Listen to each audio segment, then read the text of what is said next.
Willkommen zu Frequent Traveler TV, heute wieder mit einer frisch gepressten Folge für euch. Themen, die wir für euch vorbereitet haben: Lufthansa, das Inlandsstreckennetz wird schnipp, schnipp zerschnitten, wenn man der Presse glauben darf. Discover Airlines, Edelweiss, Business Class, da haben wir ein paar Neuigkeiten. Delta Airlines kämpft gegen Delta Hotels, eine Marke, die ich kenne aus Südafrika, glaube ich. Da war ich mal in einem Delta Hotel, ist ein Marriott Hotel im Hotel-Konglomerat, so heißt das richtig. Da gibt es Markenrechtsprobleme. Air India, die wollen da im Prinzip von einem Kunden Haftungsverzicht unterschrieben haben. Geht gar nicht. Und Ticket, Boardingpass-Daten online teilen, das solltet ihr nicht tun. Ich weiß, ich habe das schon mehrfach gesagt, ich sage es trotzdem, weil wir haben jetzt wieder einen Fall, wo man ehrlicherweise kein Mitleid haben muss und darf und soll, sondern einfach am Ende des Tages sagen muss, selber schuld. Und letztes Thema ist Flying Blue, extra und mögliche Programmänderungen. Da gibt es auch etwas Interessantes. Ihr denkt dran, den Kanal zu abonnieren, die Glocke anzumachen, ein Like dazulassen, zu kombinieren, zu abonnieren und auf School zu kommen. Ja, seit 2019 sind auf den Inlandsstrecken nur 50%, die bedient werden, wie 2019 im Vergleich, so war der Satz. Und 1000 Starts und Landungen pro Woche sind bei der LH weggefallen. 24 Inlandsrouten werden ersatzlos gestrichen, 7 von Lufthansa, 17 von Eurowings. Friedrichshafen, Paderborn sind komplett wieder abgeschnitten. Die waren ja auch zwischendurch abgeschnitten. Dann 2026 werden weitere 100 Wochenfrequenzen dort durchs Feuer gehen und Dresden, Münster, Osnabrück drohen vom Hump München abgeschnitten zu werden. Begründung ist natürlich die hohen Standortkosten innerhalb von Deutschlands, staatliche Belastungen durch die Ticketsteuer, stagnierende Geschäftsreisenachfrage. Und natürlich ist es so, dass die Strecken verlagert wurden auf lukrative Strecken. Die Inlandsstrecken machen kein Geld. Und da ist es so, dass die Zubringer natürlich auch Wirtschaftsstandorte in diesen Regionen gefährden. Carsten Spohr sagte, inzwischen fliegen unsere Airline öfter nach Belgrad als nach Bremen. Gut, das ist so. Auch ist es dort auf den Strecken nach Dresden und Münster, da fliegt Lufthansa halt Verluste ein. Also geht es natürlich knallhart um Geld. Ja, der CEO für Mitteldeutsche Flughäfen, Götz Ammelmann, sagte, hier geht es nicht um eine einzelne Airline oder um einen einzelnen Flughafen, es geht um die Anbindung von Regionen und die Wettbewerbsfähigkeit des Standorts Deutschland. Und das ist halt ein Riesenthema. Es ist halt so, dass diese Kürzungen langfristig eventuell auch die Lufthansa-Hubs schwächen, oder sagt ihr, naja, nun gut, das müssen die dann halt über die Bahn auffangen, als Zubringer zum Beispiel, und ist eventuell Lufthansa doch im Recht, weil sie sagen, naja gut, die Strecke lohnt sich am Ende des Tages nicht und dann machen wir keine Knete, und bevor die Hansens weiter Verluste machen, schnipp, schnapp, schneidet man das einfach ab. Bin mal gespannt auf eure Antworten. Bei den Freunden von Edelweiss, aber auch Discover Airlines gibt es die Business Class, die in 2020 in die 4-350-900er kommt. Das sind ja Ex-Lufthansa-Maschinen, eigentlich Ex-Philippine Airlines-Maschinen, wenn man ehrlich ist. Und da ist es so, dass parallel die 330-300er von Discover ab 2027 auch eine neue Kabine bekommen. Fokus ist nicht auf klassischen Businessreisen, sondern natürlich auf Paare und Familien bei der Discover. Alle Sitze in C sollen direkten Gangzugang haben, Premium Economy mit Schalensitzen. Im Allegris-Stil Economy wird Konzernstandard nah aufgewertet. So sind die Aussagen. Edelweiss zieht nach. Die 350 erhalten Ende 2026 eine nahezu identische Kabine, Designfarben markenspezifisch. Reichweiten Plus ist natürlich bei den Maschinen, die dann 14 bis 15 Stunden fliegen, sind 3 Stunden mehr, als es mit den alten 340-300ern der Fall war. Schon 330-300er. Ermöglichen auch neue Fernziehen in Asien, Südamerika und sind natürlich Strecken, die auch nicht unbedingt im klassischen Lufthansa-Netz passen würden, weil es Freizeitstrecken sind, weil es Urlaubsstrecken sind. Das ist ja das, worauf Edelweiss spezialisiert ist. Die Philippine Airlines Sprinter, so heißen die Flieger ja, mehr Platz, mehr Ablage statt kompletter Allegris Senses Layouts, zu platzintensiv, gebührenpflichtige Sitztypen, weil natürlich Leisure, da kannst du halt diese Sitztypen nicht durchdrücken, wo die Leute dann sagen, hier bezahlst du nochmal das und damit du den Platz kriegst. Und Bernd Bauer, der CEO von Discover, sagte auch, dass viele Gäste oft zu zweit oder halt mit Familie unterwegs sind.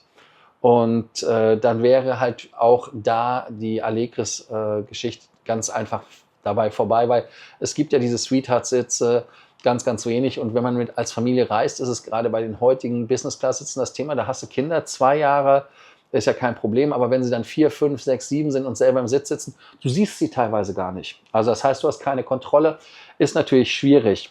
Also ist das ein Thema. Finnair zum Beispiel lässt, glaube ich, auch keine Kinder zu, wenn ich das richtig im Kopf habe. Das ist natürlich dann ein Thema. Ihr könnt ja da mal die Frage beantworten, ist für die Leisure-Langstrecke ein offenes, weniger verschachteltes C-Produkt, genau wie die Vantage-Sitte, also das ist dieses Philippine Airlines Layout und die Vantage-Sitte, tatsächlich attraktiver als diese Suite-Konzepte, die mehr Privatsphäre geben. Da bin ich mal gespannt, wie ihr das seht und ob das auch aus eurer Sicht eine logische Konsequenz ist. Bei den Freunden von Delta Airlines und Delta Hotels, also Delta Airlines und Marriott eigentlich, weil die ja die, ja, ich sage jetzt mal die Brand haben, ist es so, dass die Markenrechtsverletzung und Verwässerung dort eine Hauptverhandlung begonnen hat am 21.10. in den USA. Delta Hotels sind seit 50 Jahren im Markt, die sind kanadischer Herkunft. Und 2015 sind sie von Marriott übernommen worden. Heißt also, dass man da sagt, Delta, es gibt Verwechslungsmöglichkeiten und Verwechslungsgefahr. Delta behauptet tatsächlich das Ganze, denn Gegenargument ist natürlich, dass Delta ja bereits eine genutzte Marke ist, also bei den Hotels. Oder aber auch bei anderen Dingen, Mississippi Delta, dann Logos sind aber ähnlich. Und das ist halt das Problem. UK, also in Königreich, da wurde die Marke Delta übrigens abgelehnt, also in England. Da sagt man, Gegenargumente ist natürlich ganz klar, aber mögliche Ergebnisse sind halt stärkeres bei Marriott, Disclaimer, Style Guide, Änderungen, eingeschränkte Nutzung bis hin zu US-Rebrand-Pflicht. Heißt also, dass man in den USA vielleicht gar nicht mit der Delta-Marke hinkommt oder es steht dann da wirklich Delta by Marriott. Und ihr könnt ja selber entscheiden, ob ihr Delta Hotels oder Delta Airlines miteinander verwechseln würdet.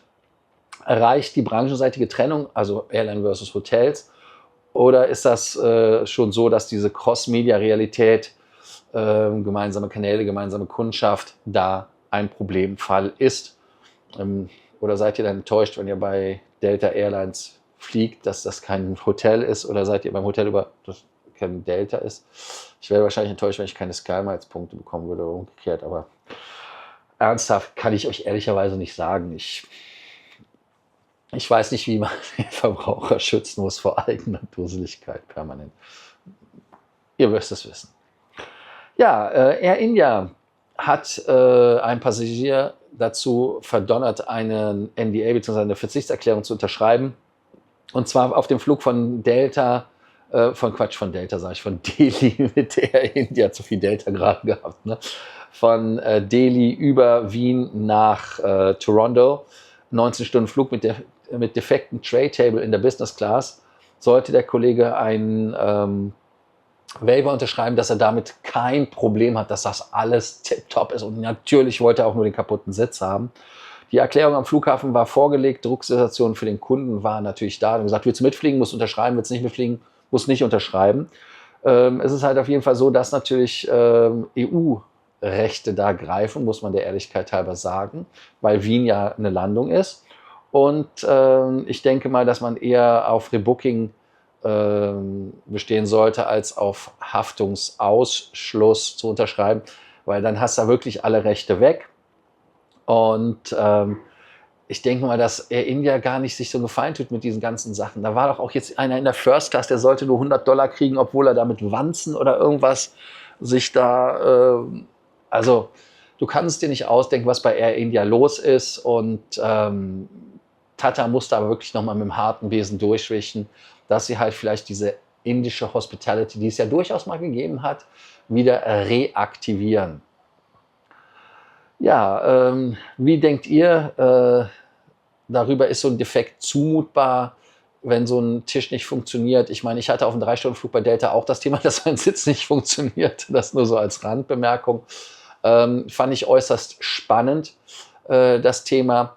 Und ja, ich bin mal gespannt, wie ihr das seht, ob das etwas ist, wo man sagt, naja, aus Kundensicht dumm gelaufen, aber ansonsten 19 Stunden kann man ja fliegen mit so einem defekten Tisch. Ich bin mal auf eure Aussagen gespannt. Und nochmal,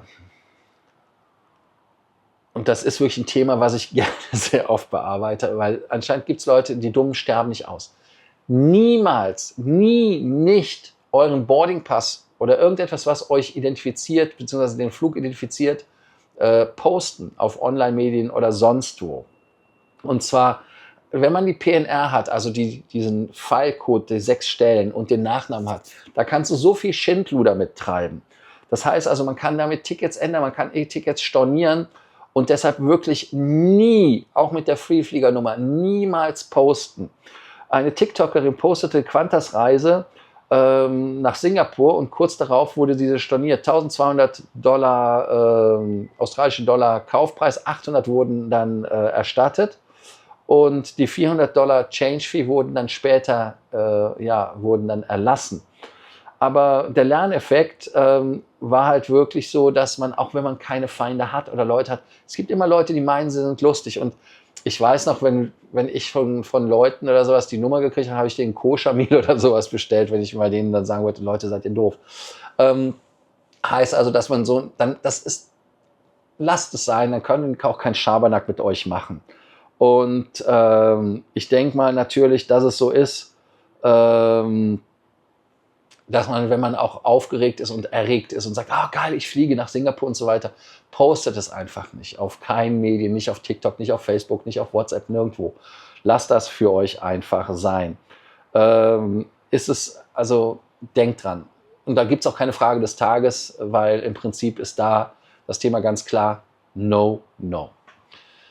Wir alle Freunde der Flying Blue sagen ja mal, Flying Blue ist vielleicht besser als Lufthansa geworden, aber auch da sind anscheinend Änderungen im Haus. Flying Blue teasert Flying Blue extra erneut. Und zwar ist das auch in den Apps schon sichtbar von Air France KLM. Auch die Amex Air France KLM in Frankreich kündigt Extra Essentials als kostenfreien Benefit an. Und jetzt warten wir mal an, was da passiert, ob da Features gebündelt werden, was da passiert, was da neu kommt.